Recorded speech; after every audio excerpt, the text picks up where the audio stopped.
Solo había un dios dual.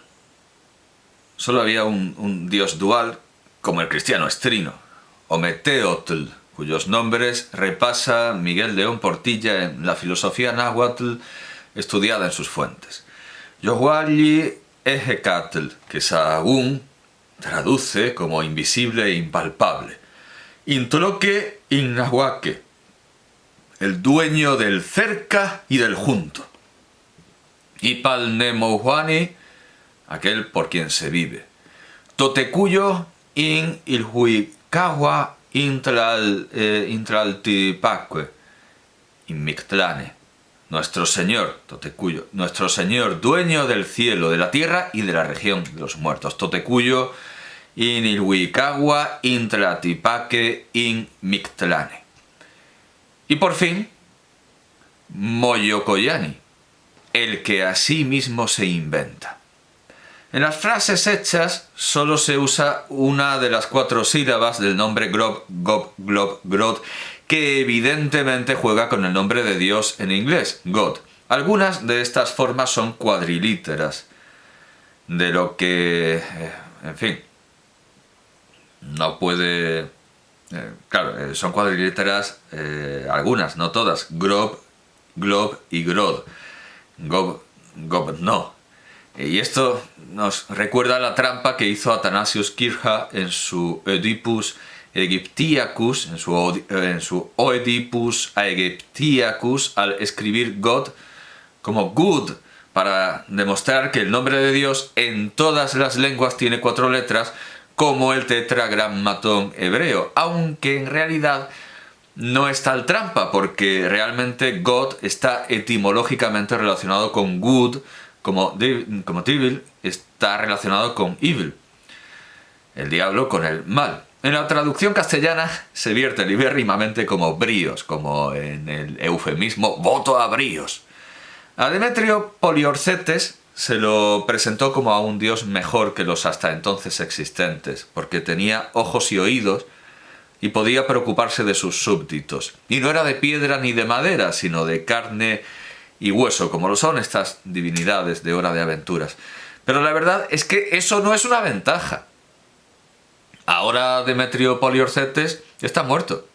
Y también lo está Unas o Uni, que decía en su pirámide que se comía a los dioses, los grandes por la mañana, los medianos de almuerzo y los pequeños de noche, porque hay que cenar ligero, y por eso se convertía en más poderoso que ellos. Bueno, también se comía a los hombres como entremés.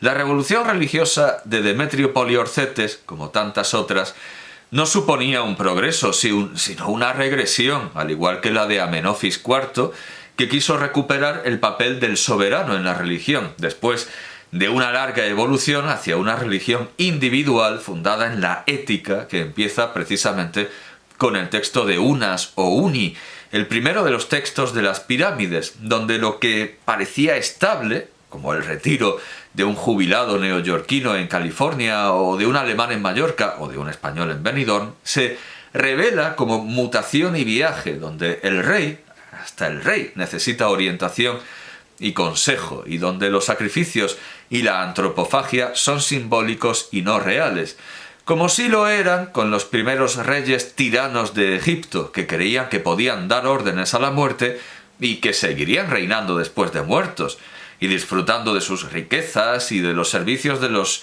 siervos sacrificados en sus tumbas, semejantes a otros muchos tiranos, desde los chinos a los mochicas, como el señor de Xipang y Qin Shi Huang Tu.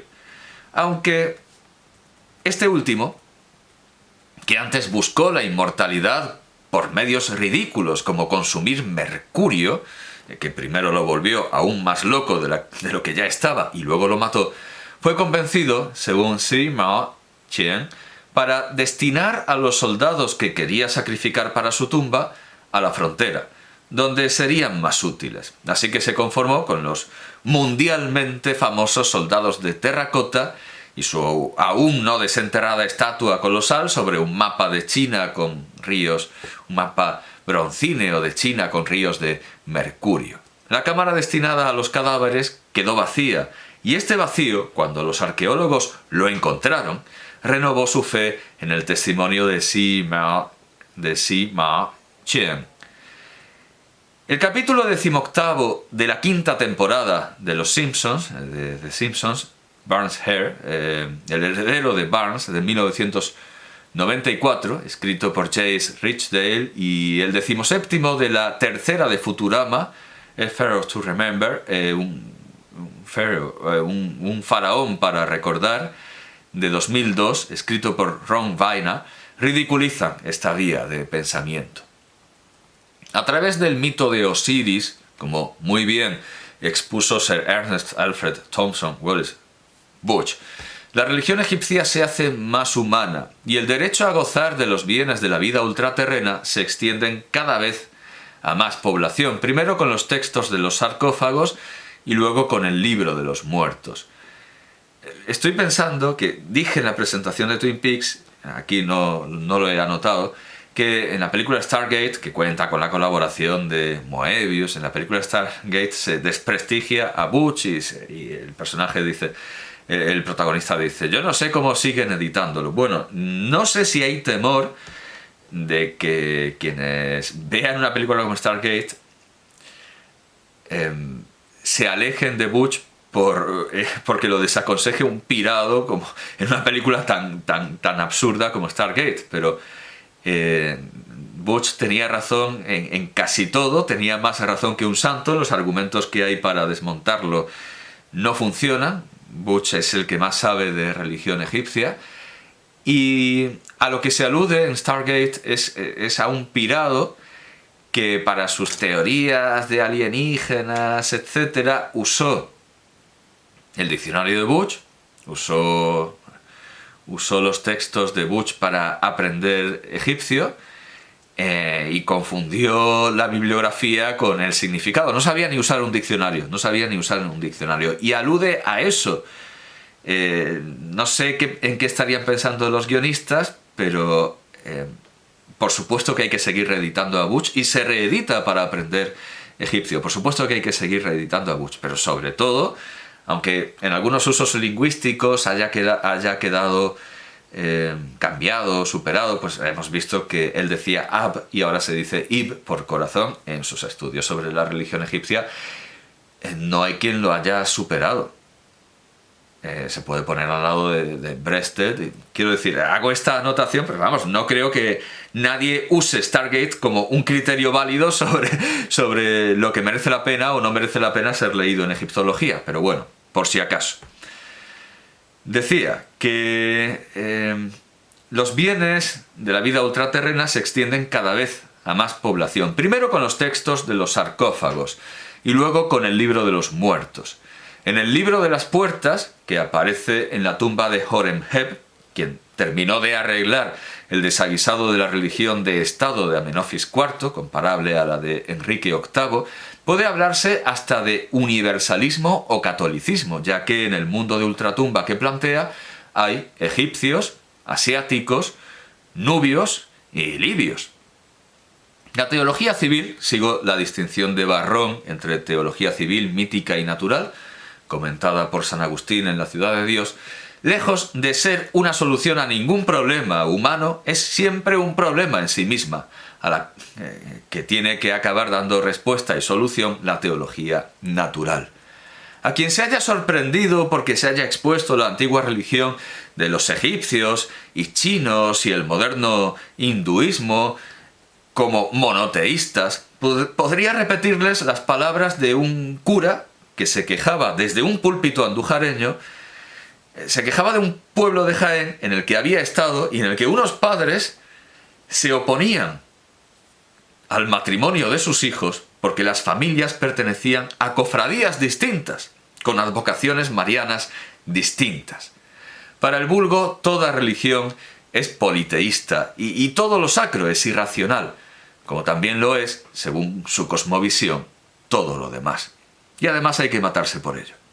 Erasmo y luego Voltaire nos han mostrado suficientemente la irracionalidad de nuestras creencias como para que podamos participar en el jolgorio y ludibrio a costa de los egipcios que Clarín representa en La Regenta.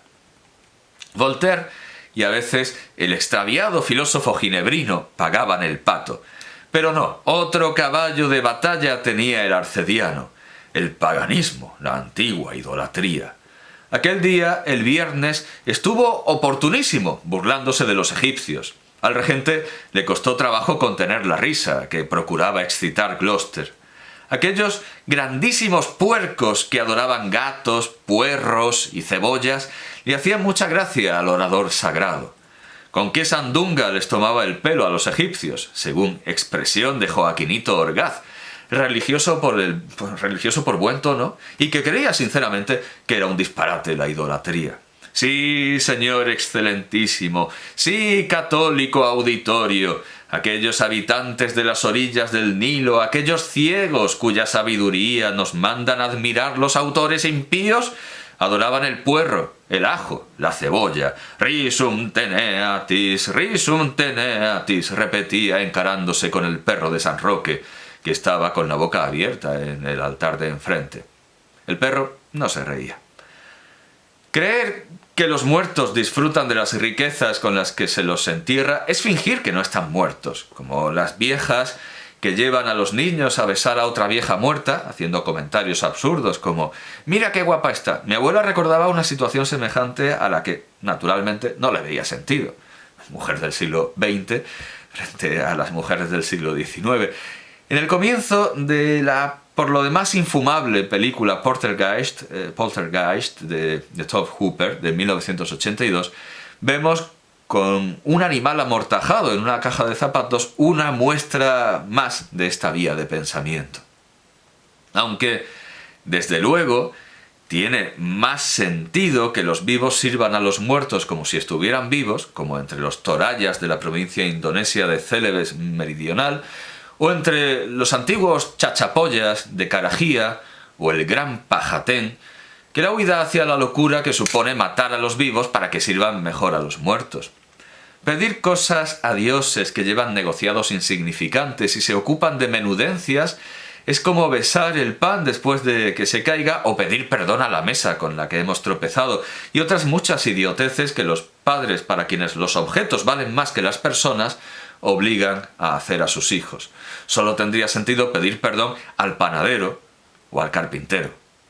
Ya el marqués de Santillana recogió en sus refranes que dicen las viejas tras el fuego el de «al asno muerto ponelle la cebada al rabo». Y mucho antes, Persio dijo esto en su sátira segunda, que suena así en la traducción de José María Vigil.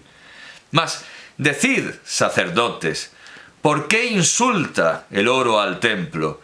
¿Qué es lo que allí hace? Es la muñeca que la niña ha puesto, creyendo así que Venus se complace. ¿Por qué a los dioses no rendir modesto un pecho equitativo, un alma pura, un generoso corazón honesto? He aquí lo que ofrecer no puede impura la estirpe de Mésala en rico plato. Esa ofrenda llevad y allá en la altura el voto más humilde será grato. Es mejor la teología natural de Mo Tzu que la civil de Confucio, quien quería seguir los ritos y gastar en los muertos lo que no tenían los vivos, aunque erraba el maestro Mo al incluir en los ritos a erradicar la música, pensando a la manera de los campesinos que no conocían el teatro profano, en las dos obras con el título Chuan Chia, claro, en la pronunciación de la corte Chuan Kia Pu Shi Kou Lan, la de Tu Shang Fu, nacido en 1226, y la de Tu Ren Kie, en la pronunciación cortesana, o Chie, muerto en 1282, que prefiguran la ingenuidad de Don Quijote ante los títeres y los representantes. La del primo rústico en The Contrast de Royal Tyler, de 1787, el contraste de Royal Tyler, y la del notario de Appelskei Notarius de Joseph Gall, de 1838, imitado por Fernán Caballero en La Gaviota, de 1849, y esta a su vez por El Fausto, de Estanislao del Campo, de 1866. En el Mo Tzu, traducido Al castellano, con el título de Política del Amor Universal, Chen Fan, que oscilaba entre el moísmo y el confucianismo, hace esta objeción al maestro Mo, que no es respondida, ni mucho menos de manera convincente.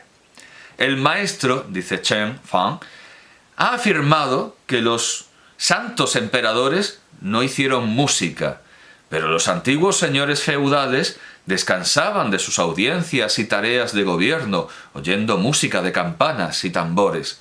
Los grandes prefectos descansaban del cansancio de sus audiencias y tareas de gobierno oyendo música de flautas e instrumentos de cuerda. Los mismos agricultores descansaban de sus faenas, de roturar en primavera, escardar en verano, cosechar en otoño y entrojar en invierno, tocando música de vasijas de barro. Ahora nos dice el maestro que los santos emperadores no hacían música. Eso sería lo mismo que enganchar los caballos al carro y no soltarlos ya nunca. O, tendido una vez el arco, no aflojarlo nunca. No hay sujeto a quien la sangre hierva en sus venas capaz de aguantarlo. He seguido la traducción de Carmelo el Orduy, de la Compañía de Jesús, cuyo fundador, San Ignacio de Loyola, sostenía lo mismo que Chen Fan, pues en el tomo 12 de los Monumenta Ignatiana vemos que en 1549, por orden suya, se escribió un documento que citaba las collationes o conlationes Patrum Inscetica Eremo, las entrevistas, claro, casi periodísticas, las conversaciones con los padres del desierto, 24-21, de San Juan Casiano, muerto en 435. Leyéndose de San Juan, que a ratos remitía sus contemplaciones, bajando su entendimiento a un pájaro que tenía en las manos, y diciendo a un devoto que no se edificaba, que como su arco no podía estar siempre tirado, así tampoco el entendimiento. A lo que San Ignacio añade de su mano, y tomaba un poco de placer con una gata, si me acuerdo. Calderón, en las manos blancas no ofenden y la púrpura de la rosa, repitió descanse un rato la cuerda, y en antes que todo es mi dama, que no ha de estar siempre tirante al pesar el arco. La idea se ha hecho vulgar y proverbial en lenguas que van del inglés al japonés. Puede entenderse que los dioses frente a Dios y los santos y antepasados y los difuntos y las pompas fúnebres suponen una relajación de la cuerda y que seguían a rajatabla la doctrina de Mo Tzu, los artífices egipcios que saqueaban las tumbas que ellos mismos labraban, y el Andreucho de Perusa, claro, Andreucho da Perugia, en español Andreucho de Perusa, de la quinta novela de la segunda jornada del Decameron, en español el Decamerón, de Boccaccio, que roba el anillo de un arzobispo de Nápoles recién enterrado. Siempre será mejor esta teología, desde luego, que la de quienes llevan víctimas a sus dioses. Es normal que cuando el mitraísmo y el cristianismo se disputaban la fe de los romanos, triunfara la religión que expresaba principios morales tomando pan y vino frente a la que lo hacía acabando como Carrie, poniéndose debajo de un toro para recibir sus chorros de sangre al ser degollado. Alfred Newton, que asistió en 1860 al debate sobre la teoría de la evolución en Oxford, escribió a su hermano Edward que Samuel Wilberforce, obispo de Oxford, y esta es la carta, refiriéndose a lo que Huxley había dicho 2 días antes sobre que no significaba nada para él si descendía de un gorila o no, el obispo lo exasperó y le preguntó si prefería descender por parte de padre o por parte de madre.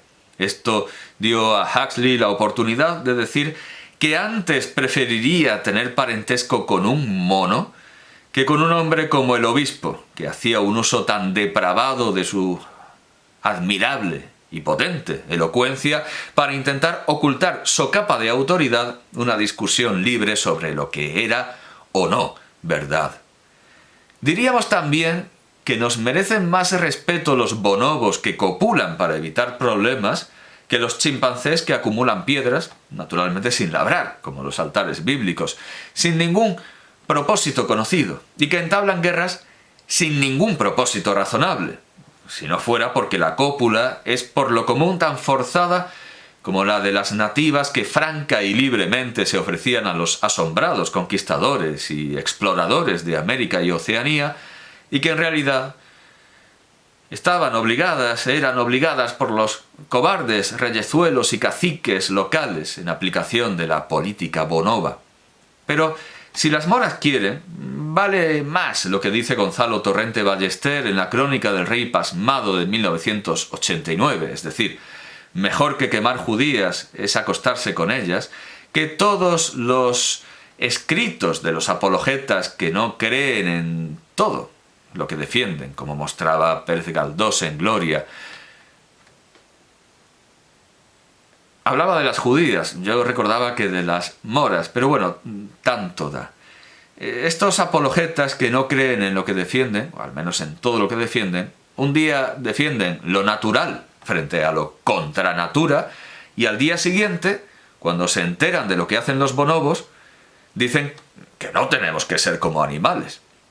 Aunque se le adelantó a Torrente Ballester Camilo José Cela cuando dijo en vísperas, festividad y octava de San Camilo del año 1936 en Madrid, de 1969, cuando el franquismo buscaba la reconciliación nacional, que el fuego de las hogueras inquisitoriales se apaga con semen.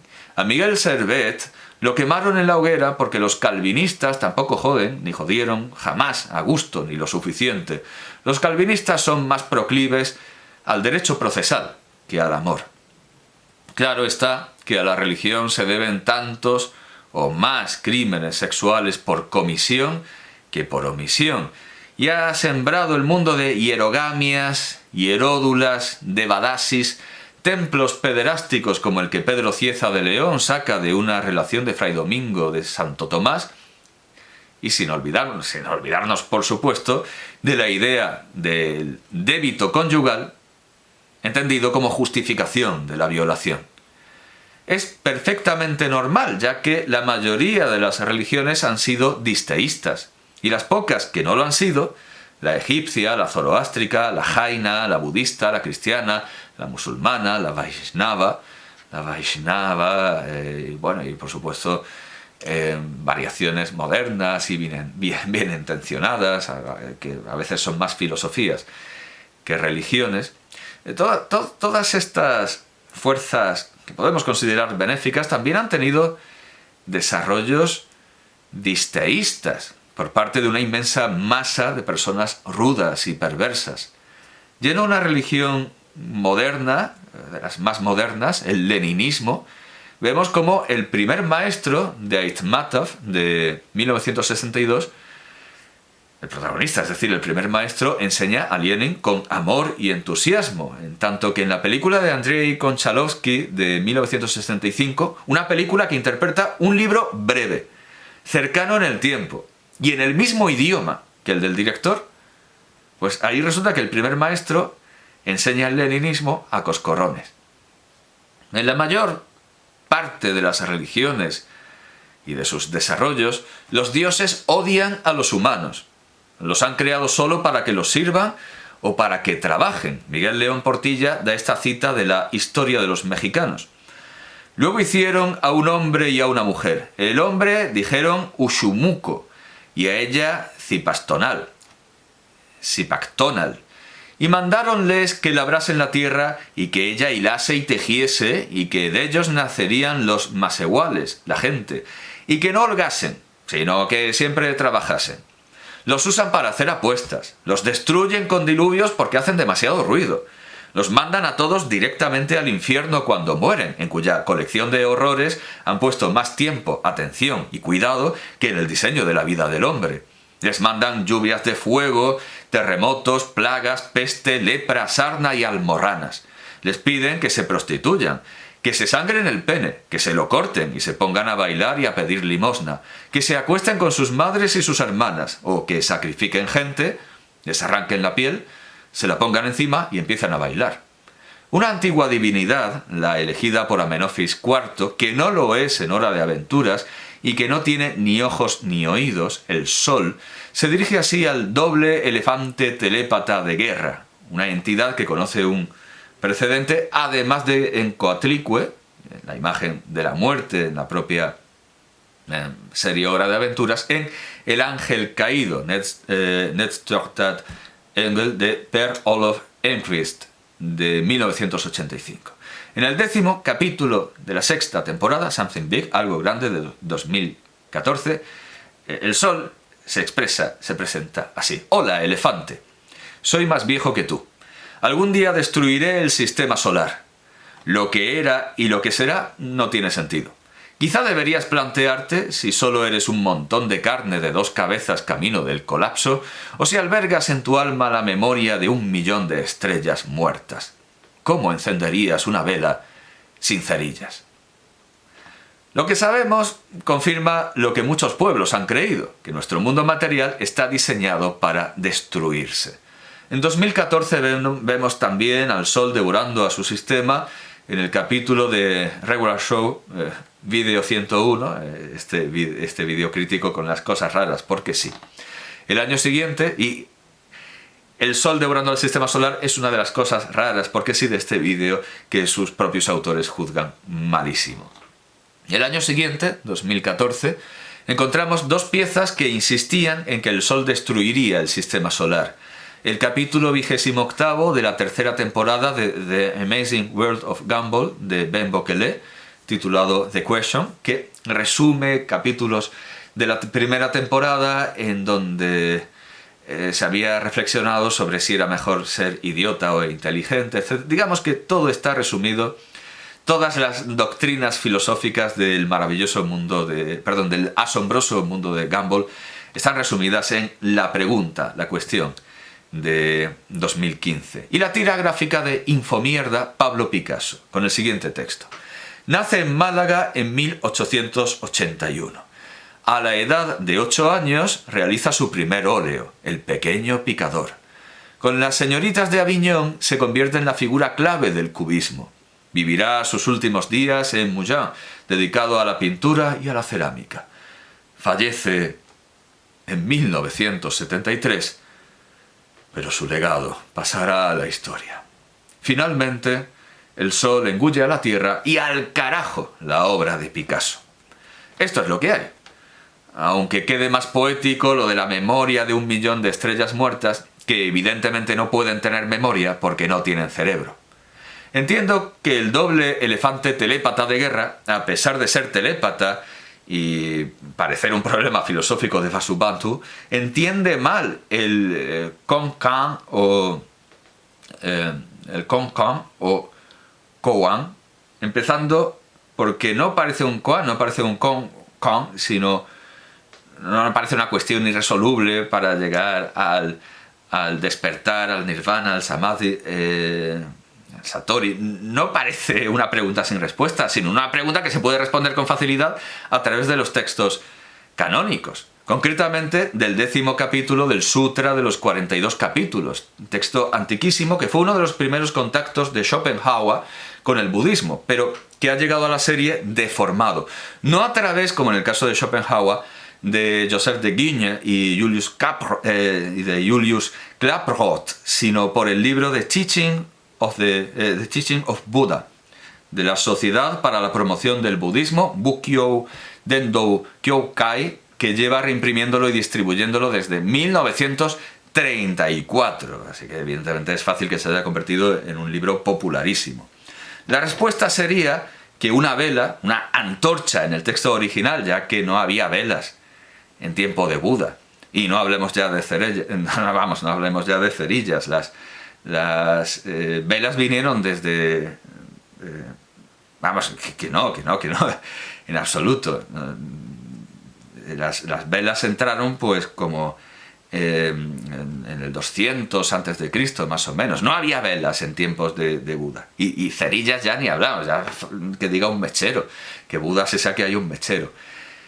Una vela, y esta sería la respuesta, se enciende con otra vela, sin necesidad de encender una nueva luz. Esto sería coherente con la metempsicosis presente en el capítulo 34 de la 5ª temporada, The Vault, el Arcón, de 2013, con inversión de género, como en Orlando de Virginia Woolf de 1928 y como en su magnífica versión cinematográfica de 1992 por Sally Potter. Y a su vez, con el pitagorismo